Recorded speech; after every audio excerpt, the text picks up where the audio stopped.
इस वक्त की मजलिस बराए साल सवाब मोहतरम जनाब शब्बीर हसन मरहूम इब्ने जनाब अली हसनैन, सुरैया बानो मरहूमा बिनते सिब्ते हसन मरहूम, मासूम काजिम मरहूम इब्ने शब्बीर हसन मरहूम मुनक़िद है। मजलिस को खिताब फरमाएंगे आली जनाब ख़तीब अहले बैत मौलाना अली शम्स ज़ैदी इब्ने मौलाना सरकार मेहदी। मैं उनसे बसद अदब गुज़ार हूँ कि वो मिंबर पे तशरीफ़ लाएँ और मजलिस को खिताब फरमाएँ। मोमिनीन से गुजारिश है कि उनके इस्तक़बाल में बावाज़ बुलंद नारे सलवात पढ़ें। औज़ु बिल्लाहि मिनश शैतानिर लईनिर रजीम, बिस्मिल्लाहिर रहमानिर रहीम। अल्हम्दुलिल्लाहि रब्बिल आलमीन वल आक़िबतु लिल मुत्तक़ीन वल जन्नतु लिल मुवाहिदीन वन नारु लिल आसीन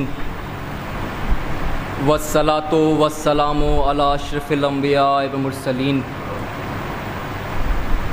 सय्यदिना व नबीना व शफ़ीना व मौलाना अबुल क़ासिम मुहम्मद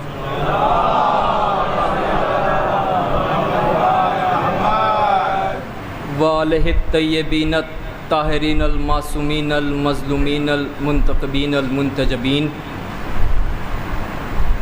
अम्मा बअद फ़क़त क़ाल अल्लाहु तबारक व तआला व क़ौलुल हक़। बिस्मिल्लाहिर रहमानिर रहीम। या अय्युहल्लज़ीना आमनू अतिउल्लाह व अतिउर रसूल व उलिल अम्र मिनकुम सल्लल्लाहु अलैहि वसल्लम।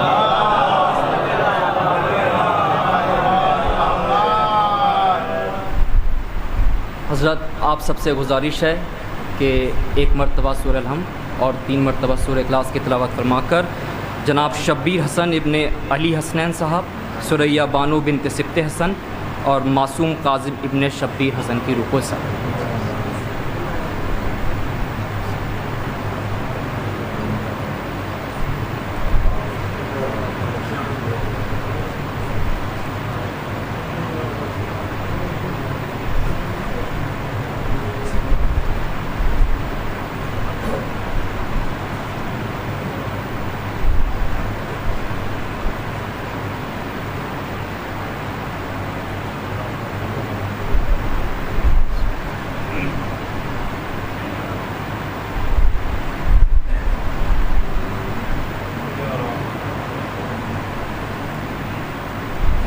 हाज़रीन फ़र्श अज़ा,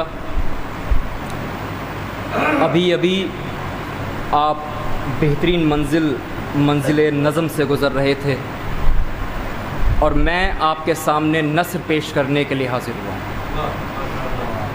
अगर इस मजमे में कुछ जान बाकी है तो एक जागती हुई सलावात से थोड़ा सहारा दे।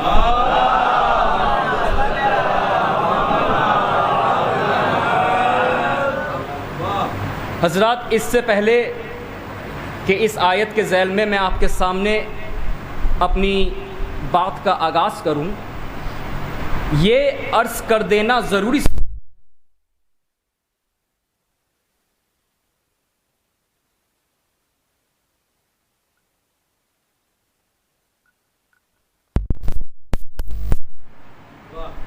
कि दुनिया में जितने भी इज्तिमात होते हैं, चाहे वो मजहबी हों या सियासी हों, हमने अक्सर यही देखा है कि मुकर्रिर स्टेज पर आता है और अपनी गुफ्तगू का आगाज़ करता है। देखिए, तकरीरें हमारे यहाँ भी होती हैं, मगर हर तकरीर से पहले या तो कुरान मजीद की आयत की तिलावत की जाती है या फिर रसूलुल्लाह की हदीस बयान की जाती है। अब इससे कोई ये ना समझे कि ये कोई पुराना रस्म है, रिवाज है, आदत है, नहीं, बल्कि इससे हम तमाम आलम इस्लाम को ये बता देना चाहते हैं कि मजहब शिया का दारो मदार या तो अल्लाह के कुरान पर है या मोहम्मद के फरमान पर है।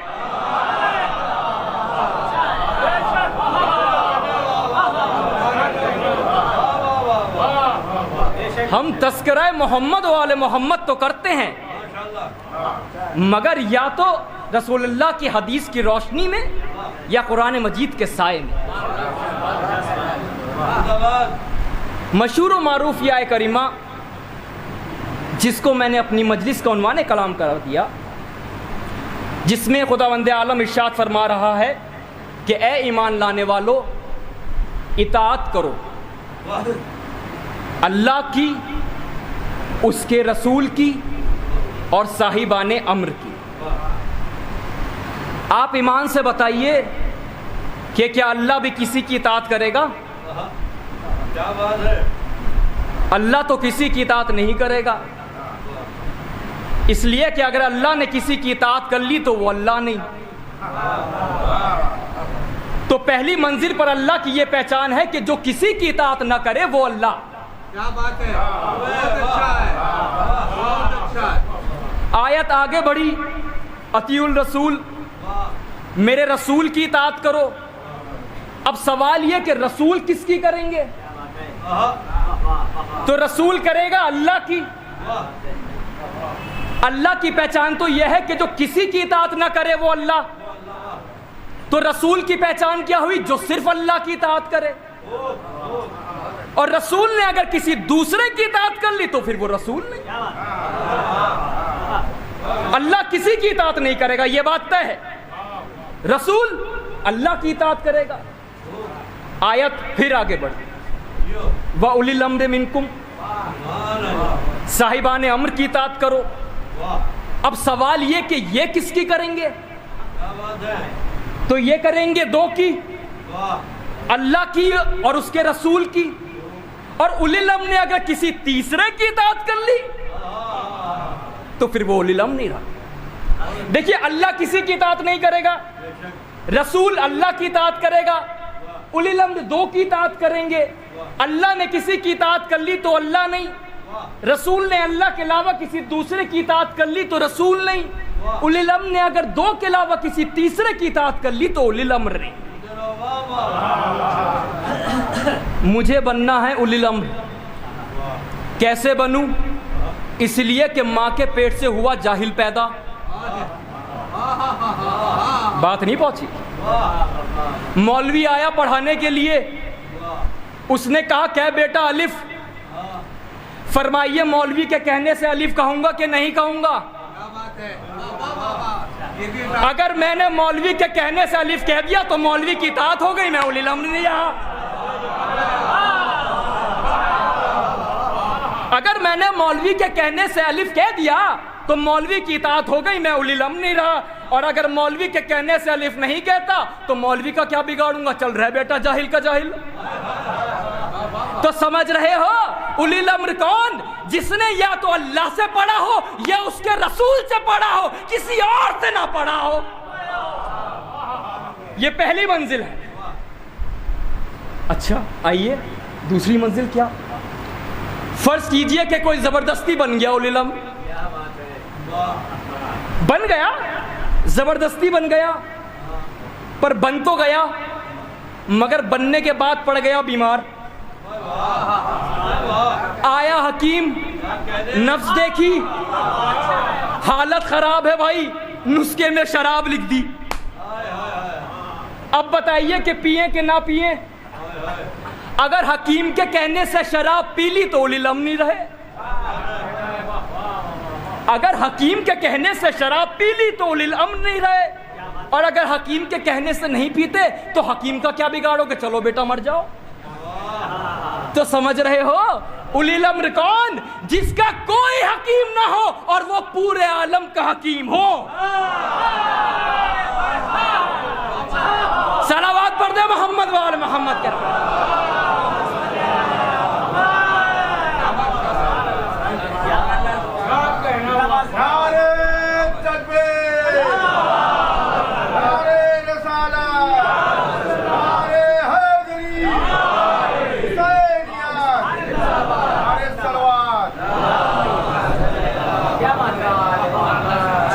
तीसरी बात, बहुत अहम बात, आप बताइए जल्दी से, क्या उलिल अम्र माँ बाप की इताअत करेगा कि नहीं करेगा?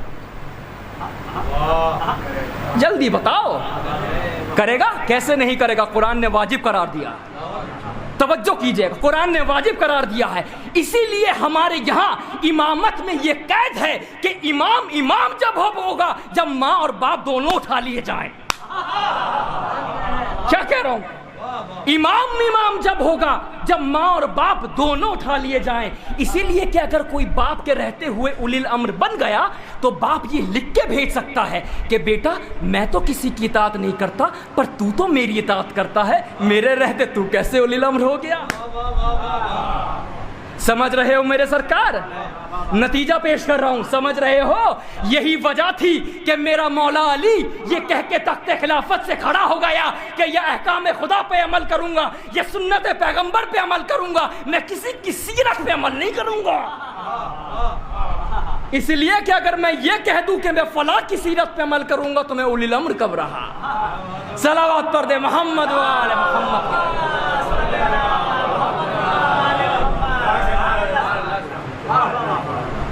अच्छा, अगर आप हमारे अब्बा से पूछेंगे कि उलिल अम्र कौन, तो वो आपको बताएंगे कि हाकिम वक्त की इताअत। लेकिन अगर आप कुरान से पूछेंगे तो कुरान भी जवाब देगा। हबीब, ए हबीब मेरे, जब ये तुमसे रूह के मुतालिक सवाल करते हैं तो तुम इनसे कह दो कि रूह मेरे अल्लाह का अम्र है। मुसलमानों, रूह है अल्लाह का अम्र और हम पर इताअत वाजिब है साहिबुल अम्र की। तो बताइए उलिल अम्र कौन? देखिए, वाकया तो हजारों मर्तबा का सुना हुआ है, लेकिन नया ना लगे तो मेरी जिम्मेदारी। वाकया पुराना है, अंदाज नया है, इसलिए कि सूरज तो रोज निकलता है, पुराना है, मगर जब निकलता है तो दिन तो नया होता है।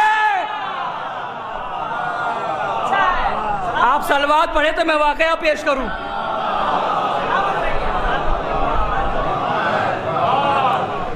एक बुढ़िया, किसके कहने में आकर मुझे नहीं मालूम,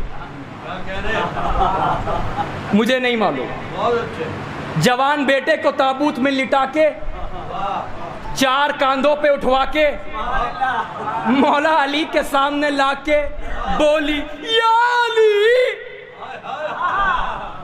बेटा मर गया है, नमाज जनाजा पढ़ा दो। अली ने कहा पढ़ा दूं? कहा हाँ पढ़ा दो। फकाला मर्रतन सानिया, अली ने दोबारा कहा अरी नमाज जनाजा पढ़ा दूं? कहा हाँ कह तो रही हूं और कैसे कहूंगी पढ़ा दो। बस 3 मर्तबा कहलवा के जो पढ़ना था पढ़ा, पढ़ के मौलाए कायनात चल दिए। अब जो इस सदे बदे माहौल ने, जो भीड़ मजमा अपने इरादे को पाए तकमील तक पहुंचाने के लिए आया था, इस कोशिश में जब इस मजमे ने मौलाए कायनात को जाते हुए देखा तो वहीं से आवाज दी, या अली। दावे तो बड़े ऊंचे ऊंचे करते थे कि आसमान के ऊपर का पूछ लो, ये जमीन के नीचे का। बता ये भी ना सके कि चादर के नीचे जिंदा है ये मुर्दा। अली ने सुना, सुन के रुके, रुक के पलटे, पलट के मुस्कुराए, मुस्कुरा के बोला, तहकीक हयात पहले करो, एतराज बाद में करना। खुदा की कसम, मौलाए कायनात के दहन से इन जुमलों का निकलना था कि वहां सन्नाटे निकल गए। उसने वहीं से आवाज दी, मेरे लाल उठ, अब लाल हो तो उठे। लाल तो तेरे जाल में फंस गया। अच्छा, इस बात को यहीं रोकता हूं, आपसे एक चीज पूछता हूं। ये मजमा जो भीड़ इकट्ठी होकर मौलाए कायनात के दरवाजे पर आया था, इस मजमे के आने का मकसद क्या था? ये मजमा क्या जानना चाहता था? ये मजमा ये जानना चाहता था कि अली गैब का इल्म भी रखते हैं कि नहीं। यही तो बात थी ना, कि अली गैब भी जानते हैं कि नहीं। अच्छा, अगर इस मजमे को यही जानना चाहिए था तो मौलाए कायनात को सिर्फ एक काम करना चाहिए था, सिर्फ इतना कह देते कि जा जिंदा है, जिंदा की नमाज मैयत नहीं पढ़ाई जाती। भाई एक जुमले का ही तो कहना का फर्क था यहाँ पे। मौला एक जुमला कह देते, सबको पता चल जाता कि मौला गैब का इल्म रखते हैं कि नहीं रखते। मगर मौला ने क्या किया? हयात को मौत में बदल दिया। तो आइए डायरेक्ट मौला से पूछते हैं, मौला आपके चाहने वाले आपसे कह रहे हैं कि आप तो बस इतना जुमला कह दीजिए कि ये जिंदा है और जिंदा की नमाज मैयत नहीं पढ़ाई जाती। आपने हयात को मौत में क्यों बदल दिया? कहा नादान, तुम्हें मालूम नहीं है, तुम्हें अभी खबर नहीं है। मैं कह तो देता कि ये जिंदा है और जिंदा की नमाज मैयत नहीं पढ़ाई जाती, मगर जब मैं कहता तो ये मजमा पलटता, अपने अपने घरों में जाता और जाने के बाद एक दूसरे से कानों में यही कहता कि यार जब हमने प्रोग्राम बनाया था तो कोई अली का चाहने वाला पहले से मौजूद था जिसने अली को खबरदार कर दिया था।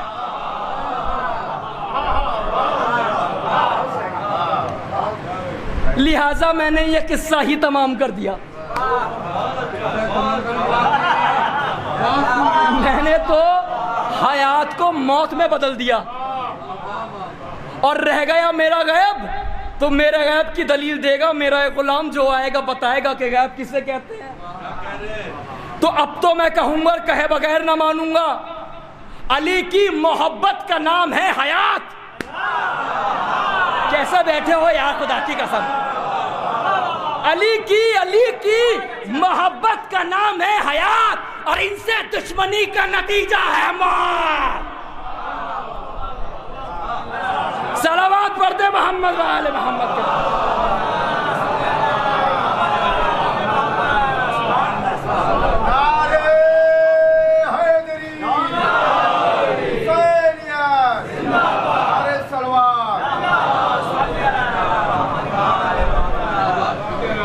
जिंदगी चाहिए तो इनके दरवाजे पे आ जाओ। मैं इसलिए कहता हूं कि जो भी जिंदा है और जिनके दिल में इनकी मोहब्बत नहीं है मगर फिर भी कब्रिस्तान में है, अगरचे वो जिंदा है मगर कब्रिस्तान में है, और जिनके दिल में इनकी मोहब्बत है अगर वो जिंदा भी नहीं है तो वो शहीद है। और शहीद को कभी मौत नहीं आती, शहीद कभी नहीं मरता। किसी भी फिरके का कोई भी मानने वाला हो, आप बताइए कि कोई अपने मुर्दे का शाना पकड़ के कहता हो कि सुन समझ। इसलिए कि मौत की दो किस्में होती है ना, एक मर जाना, एक मर के जी जाना। मर जाने को मौत कहते हैं, मर के जी जाने को शहीद कहते हैं। शहीद कभी मरता ही नहीं, सुन समझ। भाई जिंदों से ही तो बात की जाती है ना, इसलिए हम अपने मुर्दों को कभी तना छोड़कर नहीं आते, आइमा के हवाले करके आते हैं, इसलिए कि हम जनाजा छोड़ने के आदी नहीं है।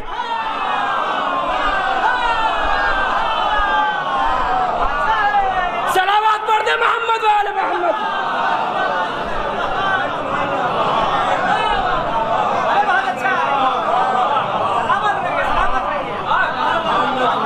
और सबूत इसी वाकये से सुन लीजिए। हुकूमत ने बुढ़िया के सामने दो बातें रखी कि जवान बेटे को ताबूत में लिटा के लेके जा और नतीजे में हमसे इतनी दौलत पा। अब दौलत मिली या ना मिली ये जाने बुढ़िया, मुझे तो इतना पता है कि बेटा मौत की वादी में, और जब बेटे को आवाज दी और आवाज नहीं आई, यार चालाक बहुत थी, फौरन कदमों से लिपट गई मौला के, और जैसे ही मौला के कदमों से लिपटी, मैंने कहा यार बढ़िया, अरे मेरे मौला से क्या मतलब, जाके हाकिम वक्त का गिरेबान पकड़। जिसके कहने में आई थी, भाई देखिए इसको तो उसके पास जाना चाहिए था ना, उसका गिरेबान पकड़ती कि तूने कहा था जिंदा बेटा ले जा, अल्लाह मुझे मेरा बेटा दे। इसने क्या किया, हाकिम की तरफ से तो मुंह मोड़ लिया, मौला के कदमों से लिपट गई। मैंने कहा मेरे मौला से क्या मतलब, कहा मैं समझ गई, मैं फलसफा मौत और हयात समझ गई।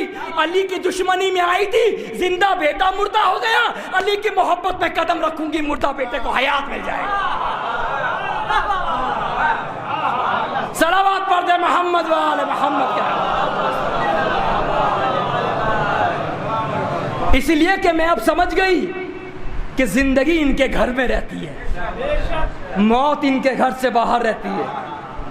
भाई मैं बात को कहां से कहां ले गया, आप कुछ बोले ही नहीं पहुंची। पहुंचाऊं? वो सुलेमा का महल था, यह है ज़हरा का मका। वो सुलेमा का महल था, यह है ज़हरा का मका। इसके हर फर्द मशीहत की ज़बान रखते हैं और घर में दाखिल और मासूमा की इजाजत के बगैर इतनी हिम्मत मलाकुल मौत कहाँ रखते हैं? सलावत पढ़ दे मोहम्मद वाले मोहम्मद।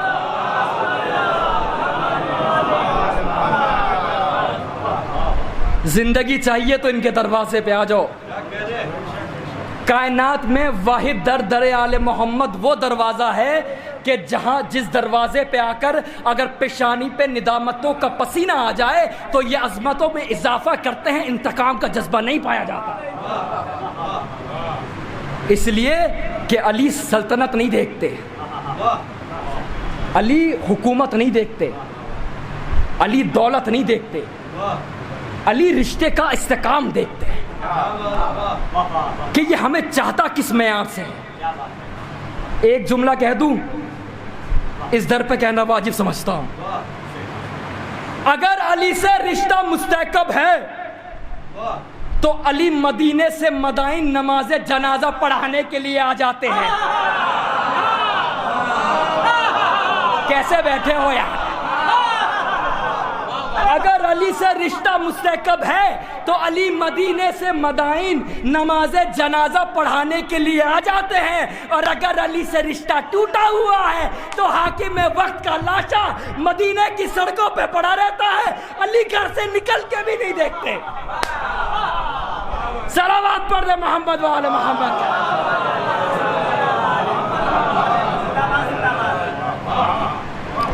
कदमों से लिपट गई, ये अली जिंदा लाई थी, जिंदा लेके जाऊंगी।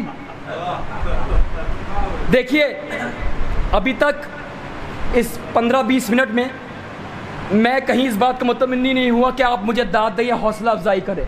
जो बात आपको अच्छी लगती है आप दाद देते हैं, हौसला अफजाई भी करते हैं। लेकिन अब जो मैं सुनाने वाला हूँ मौला के अल्फाज हैं, इस पे दुआ नहीं दाद चाहता हूँ।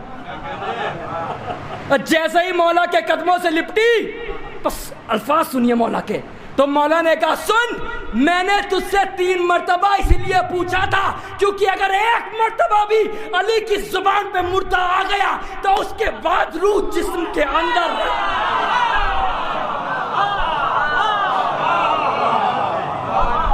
क्योंकि हम वो हैं जो आलम अरवा पे हुकूमत करते हैं। और यहीं से सुन लीजिए, किताब का नाम है हयातुल हैवान। साहिब हयातुल हैवान लिखते हैं कि मौलाए कायनात और इमाम हसन एक बाग की सैर में थे कि तभी उसी बाग से गुजरते गुजरते मौलाए कायनात कहते हैं बेटा हसन, कहा जी, कहा बेटा जानते हो वो सामने कब्र किसकी है? कहा बाबा आप मुझसे बेहतर जानते हैं। कहा बेटा वो सुलेमान इब्ने दाऊद की कब्र है जो दुनिया में नबूवत के साथ साथ बादशाह किया करते थे। इमाम हसन ने सुना और सुनने के बाद कहा बाबा क्या अच्छा होता अगर मैं सुलेमान को देखता। आलिम अहले सुन्नत लिख रहा है भाई। अब जादू तो वही है जो सर चढ़ के बोले। इस जुमले पे भी सन्नाटे हैं तो अगला जुमला सुन लो। हर सुन्नी दुश्मन अहले बैत नहीं होता। क्या कह रहा हूं मैं? हर अहले सुन्नत दुश्मन अहले बैत नहीं होता। हर शिया भी मोहित अहले बैत नहीं होता।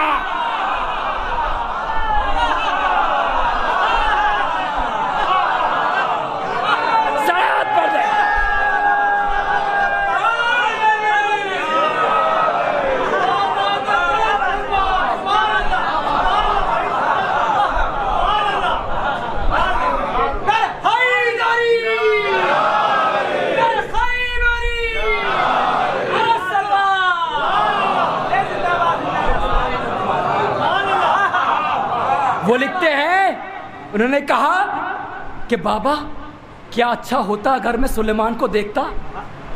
मौलाए ने कायनात ने कहा बेटा ये कोई बड़ी बात तो है नहीं। अबू तुराब ने तुराब को इशारा दिया, तुराब शक हुई। कहा बेटा हसन देख लो यह है सुलेमान इब्ने दाऊद जो दुनिया में नबूवत के साथ साथ बादशाह किया करते थे। इमाम हसन ने देखा और देखने के बाद कहा बाबा क्या अच्छा होता अगर थोड़ी सी बातचीत भी हो जाती है। थोड़ी सी गुफ्तगू भी हो जाती। मौलाए कायनात ने कहा ये भी कोई बड़ी बात नहीं है। अब देखिए इसका ताल्लुक सुनने से भी और देखने से भी है। जेब से निकाली अंगूठी, वही अंगूठी जिन्हें पहनकर ये साहब चरिंद परिंद हवा पे हुकूमत किया करते थे। मौलाए कायनात ने कदम आगे बढ़ाया, सुलेमान की उंगली में अंगूठी पहनाई। सुलेमान गोया हुए, कहा बेटा हसन बात कर लो। इमाम हसन ने बात करनी शुरू की। करते करते करते करते फातिमा का शहजादा बोलता है बाबा बस मैं बात कर चुका। कहा बात कर चुके? कहा बाबा बात कर चुका।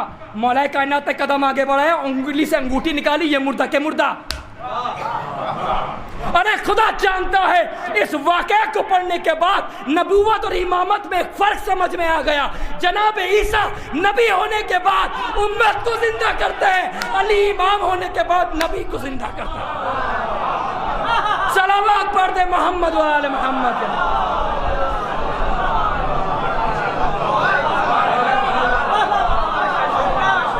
समझ रहे हो? जो उम्मत के किसी इंसान को जिंदा करे उसे हम नबी कहते हैं, और जो नबी को जिंदा करे उसे हम अली कहते हैं।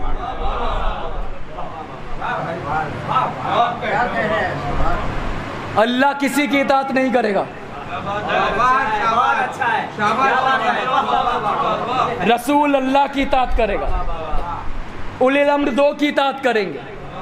अल्लाह ने किसी की इताअत कर ली तो अल्लाह नहीं, रसूल ने अल्लाह के अलावा दूसरे की इताअत कर ली तो रसूल नहीं, उलिल अम्र ने दो के अलावा किसी तीसरे की इताअत कर ली तो उलिल अम्र नहीं।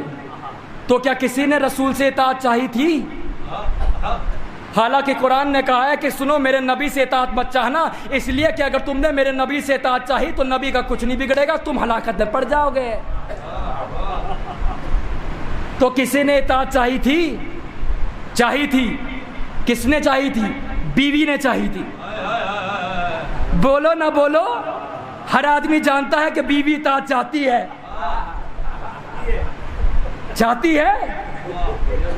चाही थी नहीं बोले। सलावत पढ़ दे मोहम्मद वाले। चाही थी, बीवी ने इताअत चाही। इस मंजिल पर आने के बाद मेरे वालिद मरहूम मौलाना सैयद सरकार मेहदी साहब एक मैसेज दिया करते थे यंगस्टर्स के लिए, यूथ के लिए, हमारे नौजवानों के लिए। अब देखिए जो कुछ पढ़ रहा हूँ उन्हीं का दिया हुआ है जो पढ़ रहा हूँ, तो चाहता हूँ कि उनका मैसेज आज भी इस तरह कायम रहे और आगे पहुँचता रहे।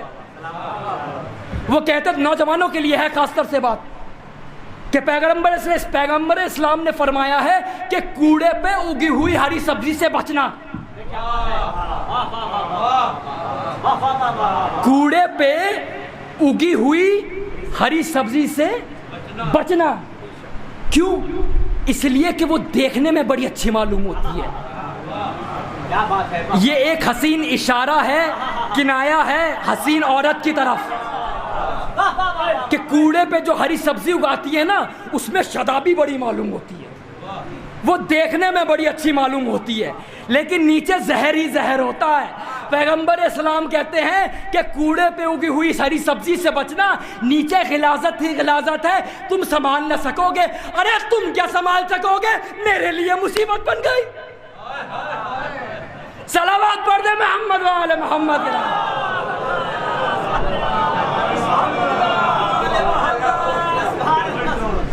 कूड़े पे उगी हुई हरी सब्जी से बचना, इसलिए कि वो देखने में बड़ी अच्छी मालूम होती है।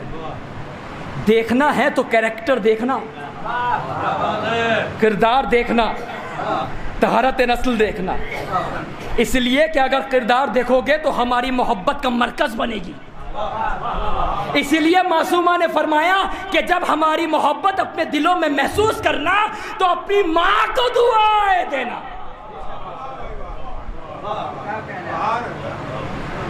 नौजवानों के लिए है मैसेज, तो आपके लिए जो मेरे साथी है मुझसे छोटे, बैंक बैलेंस मत देखना, ऑडी मत देखना। इसलिए बातें इसलिए हो रही हैं और ये मैसेज इसलिए जाते हैं मजलिसों से कि हम अपने समाज में अक्सर ये बातें सुनते रहते हैं कि भाई जाहिल हुए तो क्या हुआ। चाचा आवाज़ें आती है ना, कि काने हुए तो क्या हुआ, नाटे हुए तो क्या हुआ, जाहिल हुए तो क्या हुआ, अनपढ़ हुए तो क्या हुआ, बीवी तो मुझे परी जमाल ही चाहिए। कहते कि नहीं कहते? अरे ये तो अरब के बद्दुओं का मिजाज था कि थोबड़ा आईने में देखा नहीं, रसूलुल्लाह की बारगाह में रिश्ता लेके आ गए।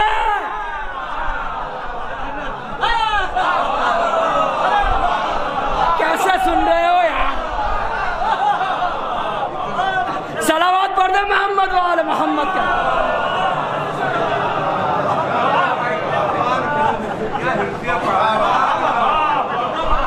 कैरेक्टर देखो, किरदार देखो। पहले अपनी शक्ल घर में जाके आईने में देखो। अगर तुम्हारी खुद की आंखों से आंखें नहीं मिल रही तो दूसरों से आंखें मिलाने की हिम्मत तुम में कहां से आ गई? सलावत पढ़ दे एक बार मोहम्मद वाले मोहम्मद। तो क्या किसी ने इताअत चाही थी? चाहिए थी। इताअत बीवी ने चाहिए थी। अब मिसाल सुन लो। मिसाल लाऊंगा, मिसाल के ऊपर हदीस लाऊंगा, उसके ऊपर कुरान मजीद की आयत लाऊंगा, फिर बात पक्की करूंगा। मैं जब घर से चला मजलिस पढ़ने के लिए तो मेरी बीवी ने मुझे कहा कि जा तो रहे हो मगर मास्क उतारना मत। मैंने कहा तुम कह रही हो नहीं उतारने का? किसी से भी पूछ के देख लो मैंने कोई गुनाह कर दिया? कोई गुनाह है ये? किसी मौलवी से पूछ लो। अरे भाई वो मोहब्बत में कह रही है कि कोविड का ज़माना है, कुछ भी हो सकता है, मास्क मत उतारना। मैंने कहा तुम कह रही हो नहीं उतारने का? मिसाल मैंने दे रही, आप जानो आपका काम जाने, मैं तो पढ़ के चला जाऊंगा। अब रिवायत सुन लीजिए। पैगंबर की बीवी पैगंबर से बोली, ए जी शहद मत खाना, शहद मत खाना। पैगंबर ने कहा ठीक है तुम कह रही हो नहीं खाने का। बस जैसे ही पैगंबर ने कहा कि नहीं खाने का हूं, आवाज़ कुदरत आई, जिब्राइल आया, आयत लेके आया, ए हबीब मेरे, अरे खिला क्या छोड़ूंगा? क्यों अपने नफ्स पे उस चीज को हराम कर रहा है जिसको मैंने कयामत तक के लिए हलाल किया है, वो भी औरतों के कहने में आकर? आप ईमानदारी से बताइए, आपसे पूछ रहा हूं, हाथ जोड़ के पूछता हूं कि अगर मेरी तरह पैगंबर ने अपनी बीवी की इतनी सी बात मान ही ली थी तो कुदरत को नजरअंदाज कर देना चाहिए था। ये तेवर दिखाने की जरूरत क्या थी कि खिला के ही मानूंगा? तो आवाज़ कुदरत आई कि ऐसा है, बात तो कुछ नहीं है, लेकिन मेरे हबीब ने अगर किसी की खाने पीने में भी इताअत कर ली तो नबी नहीं रहेगा। क्यों? इसलिए कि नबी अल्लाह के अलावा दूसरे की इताअत नहीं करेगा। तय हो गई बात? हर आदमी फिक्स है ना इस पे? बात तय हो गई कि नबी अल्लाह के अलावा दूसरे की इताअत नहीं करेगा। अल्लाह किसी की इताअत नहीं करेगा, रसूल अल्लाह की इताअत करेगा, उलिल अम्र दो की इताअत करेंगे। अल्लाह ने किसी की इताअत कर ली तो अल्लाह नहीं, रसूल ने अल्लाह के अलावा दूसरे की इताअत कर ली तो रसूल नहीं, उलिल अम्र ने दो के अलावा तीसरे की इताअत कर ली तो उलिल अम्र नहीं। तय हो गई बात, आखिरी आदमी तक तय हो गई बात। मुसलमानों आओ मेरे साथ, ईद का दिन है, फातिमा के शहजादे हैं, नाना नाका बनो।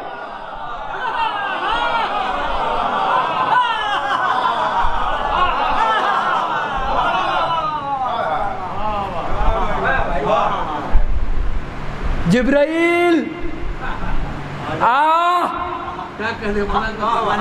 जल्दी आ,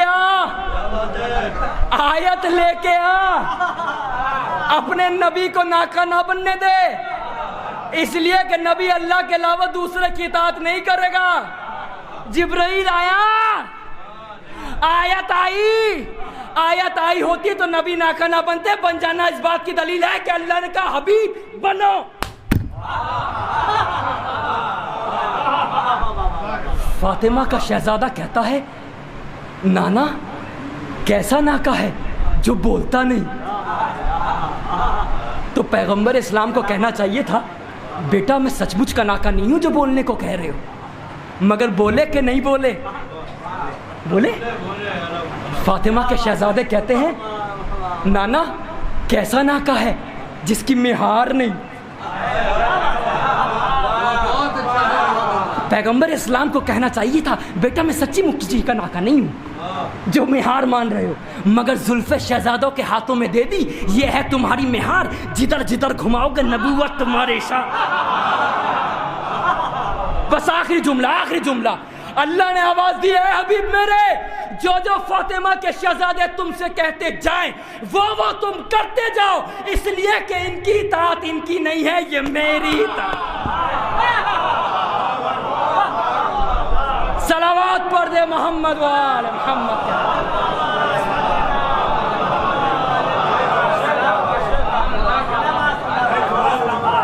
ए हबीब मेरे, इनकी इताअत मत समझना, इनकी इताअत मेरी इताअत। वरना इबादतों की बस्ती में नमाज से ज़्यादा अहम कोई इबादत नहीं है, और नमाज में भी सबसे ज़्यादा अहम सजदा, और सजदा भी मेरा या तुम्हारा सजदा नहीं, अल्लाह के हबीब का सजदा, अल्लाह के नबी का सजदा, यासीन का सजदा, मुदस्सिर का सजदा, तहा का सजदा। अल्लाह का नबी सजदे में है, पुष्प फातिमा का शहजादा आ गया। मुसलमानों आओ सबके सब मिलके रसूलुल्लाह के सर को उठा दो।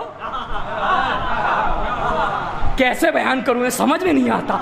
सबके सब मिलके रसूलुल्लाह के सर को सजदे से उठा दो। रसूलुल्लाह सजदे से सर को उठाएंगे? कभी नहीं उठाएंगे। क्यों? इसलिए कि पुष्पे वो आया है जो अल्लाह की मर्जी का मालिक है, जो अल्लाह की मशीयत का मालिक है। पहली मर्जी ये थी कि सजदा यूं हो, अब मशीयत ये है कि सजदा। 70 मरतबा सुभान रब्बियाल व हमदिही कहा, मगर जब तक फातिमा का शहजादा पुष्प से ना उतरा, रसूलुल्लाह ने सजदे से सर ना उठाया। एक बात कहूँगा कहे बगैर ना मानूंगा, और जो कहूँगा उसके जिम्मेदार हूँ, जो आप समझेंगे उसका जिम्मेदार भी नहीं हूँ। मियाँ मैदान की बात तो थी नहीं, मस्जिद की बात थी। हमें तो पता भी ना चलता कि कौन पुष्प पे आया और कौन चला गया। वो तो अल्लाह भला करे नबी के बुजुर्ग सहाबी का कि पूछ लिया हुजूर सजदे को इतना तूल क्यों दे दिया? कहा फातिमा का शहजादा पुष्प पे था। कहा उतार क्यों ना दिया? कहा कैसे उतारता? एक हाथ जिब्राइल ने पकड़ रखा था, एक हाथ मीकाईल ने। अल्लाह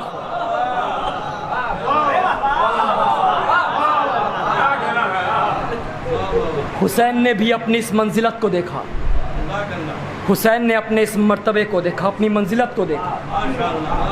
कहा नाना आज मेरे पुष्प पे सवार होने की वजह से आपने सजदे को इतना तूल दे दिया नाना कि 70 मरतबा सुभान रब्बियाल व हमदिही का। चलिए नाना अब ये हुसैन आपसे वादा कर रहा है, 70 मरतबा के बाद ही सही आपने सजदे से सर उठाया तो सही।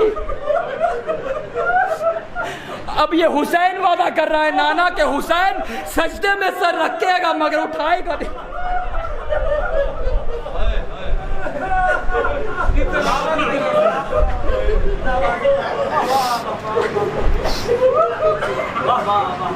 देखिए बड़े बुजुर्ग सब अच्छी तरह जानते हैं, मैं बच्चों के लिए नौजवानों के लिए एक अर्ज कर देना चाहता हूँ।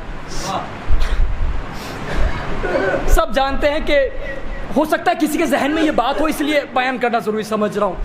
हो सकता है कि किसी के जहन में हो कि 28 रजब को हुसैन ने मदीना छोड़ा, 2 मुहर्रम को करबला पहुँचे, 7वीं से पानी बंद हो गया, असरे आशूर सब शहीद हो गए और उसके बाद प्यास का सिलसिला खत्म हो गया। ऐसा नहीं है, इस बात को कभी भी अपने जहन में जगह मत देना, इसलिए कि हमने वो देखा है कि जो 2 मुहर्रम से 7वीं तक प्यासे थे, वो 7वीं से अशरे आशूर तक भी प्यासे थे, अशरे आशूर के बाद भी प्यासे थे, वो बाजारों में भी प्यासे थे, वो जिंदानों में भी प्यासे थे, वो दरबारों में भी प्यासे थे। और इस फर्क के साथ प्यासे थे कि 2 मुहर्रम से 7वीं तक उन्हें एक बूंद पानी की ना मिली, और अशरे आशूर के बाद उन्हें इतना पानी ना मिला कि उनकी प्यास बुझ जाती।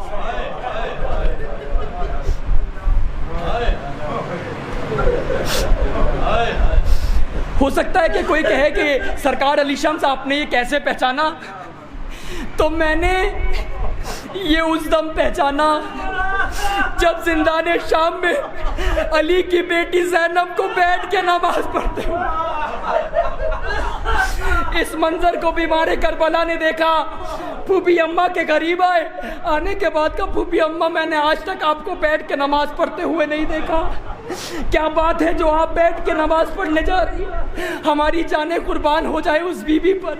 उसने कहा मेरे लाल, यजीद के यहाँ से जो खाना आता है, यजीद के यहाँ से जो पानी आता है, उसकी मिज़दाक़ इतनी कम होती है कि मेरे बच्चे भूखे रह जाते हैं, मेरे बच्चे प्यासे रह जाते हैं, लिहाजा अपने हिस्से का खाना, अपने हिस्से का पानी बच्चों में तकसीम कर देती हूँ। और मुस्तकिल देते देते देते देते अब ज़ैनब इतनी कमजोर हो गई है कि मुझसे खड़े होकर नमाज नहीं पढ़ी जाती।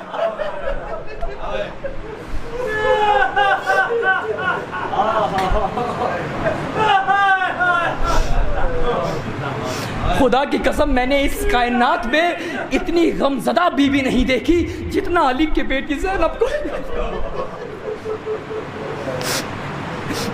हो सकता है आप कहें कि इतनी गमज़दा बीबी और कायनात में ज़ैनब के अलावा कोई नहीं। तो ये मैं इसलिए कह रहा हूँ क्योंकि हमने अपने समाज में देखा है कि अगर किसी माँ का जवान बेटा मर जाए, किसी बहन का जवान भाई मर जाए, तो जो कम सब्र करने वाली औरतें होती हैं ना, वो अल्लाह की बारगाह में शिकायत करने लगती है कि परवरदिगार जब छीना था तो दिया ही क्यों था।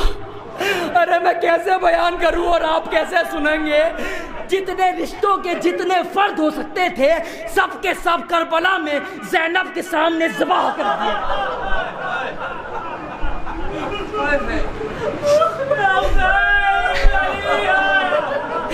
ज़ैनब ने बेकसी का मातम नहीं किया है, बेकसी ने ज़ैनब का मातम।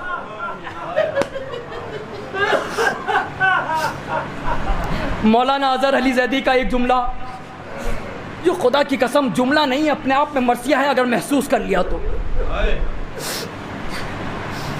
जब कूफे के बाजार में एक काफिला पहुंचा है तो एक मंजिल ऐसी आई है वहां पर जहां पर जनाब ज़ैनब की नज़र बीमार करबला के चेहरे पर पड़ी है, और देखने के बाद जनाब ज़ैनब ने जनाब उम्मे कुलसूम से मुखातिब होकर कहा कि बहन उम्मे कुलसूम, मेरा ये बच्चा जिंदा नहीं बचेगा, इसलिए कि मैं इसकी अजब हालत देख रही हूँ। और ये कहकर जनाब उम्मे कुलसूम का हाथ पकड़ा, बीमार करबला के पास गई, पेशानी पे बोसा दिया, गले में बाहें डाली, और बाहें डालने के बाद कहा मेरे लाल तुम जैसे मर्द रोया नहीं करते। खुदा की कसम क्या जुमला लिख दिया है मरहूम ने, बस सुनिए और रोते हुए जाइए। जैसे ही जनाब ज़ैनब ने कहा कि तुम जैसे मर्द रोया नहीं करते, बीमार करबला ने सर को उठाया, फूफी अम्मा के सर को देखा, और देखने के बाद कहा फूफी अम्मा अगर मुझ जैसे मर्द रोया नहीं करते, आप जैसी खातून बाजार में लाई नहीं जा।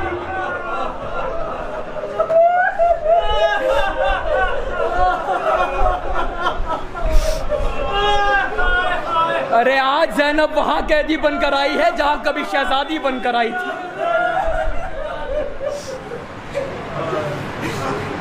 मेरा यकीन देखिए, मेरा एतमाद देखिए, मेरा कॉन्फिडेंस देखिए, किस शान से आप तक मसाई पहुंचा रहा हूँ।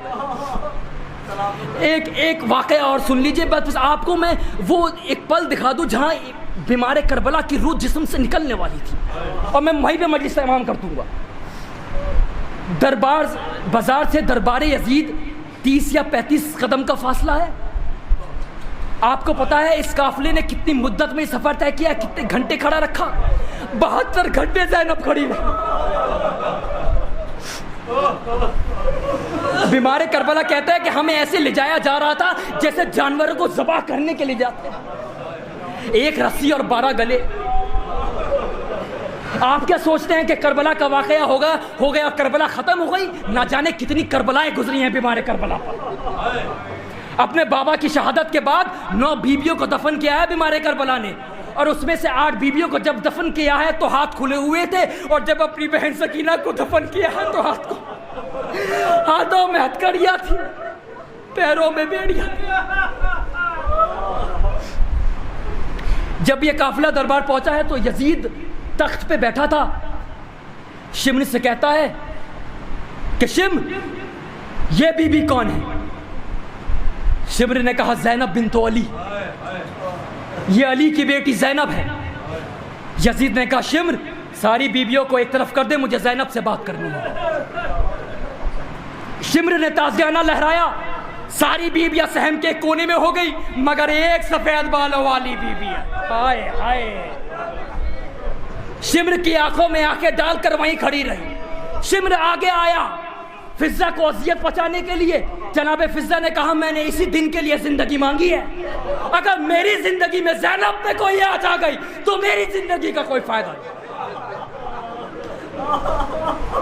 शिम्र फिजा को अजियत देने के लिए करीब आया तो जनाब फिजा ने देखा कि उस दरबार में 500 हबशी बरहना तलवारें लिए खड़े थे। फिजा ने उनकी ज़बान में उनसे बात करना शुरू की। अब जब फिजा ने उनकी ज़बान में उनसे बात करना शुरू की तो वो सारे के सारे हबशी जनाब फिजा के करीब आ गए। कहा तुम कौन हो? कहा मैं बाद में बताऊंगी कि मैं कौन हूं, पहले तुम बताओ तुम कहां के रहने वाले हो? कहा हवस के। कहा तुम्हारा राजा कौन है? कहा अश्क बोस। कहा क्या वो जिंदा है? कहा नहीं, मर गया। कहा हुकूमत कौन करता है? कहा उसकी बेटी। कहा क्या वो जिंदा है? कहा नहीं, जिंदा है, मगर उसकी जूतियां आज भी उस तख्त पे रखी है, हम आज भी उन जूतियों का बड़ा एहतराम करते हैं। जनाब फिजा ने कहा तुम्हारी शहजादी का नाम क्या है? बस जैसे ही जनाब फिजा ने कहा तुम्हारी शहजादी का नाम क्या है, वो 500 के 500 हबशी अपनी तलवारें लेके फिजा के करीब आ गए। कहा अब हम तुझे जिंदा नहीं छोड़ेंगे। कहा मेरा कसूर बताओ क्या है? कहा कसूर, अबे शराबी के दरबार में हमारी शहजादी का नाम पूछ रही है।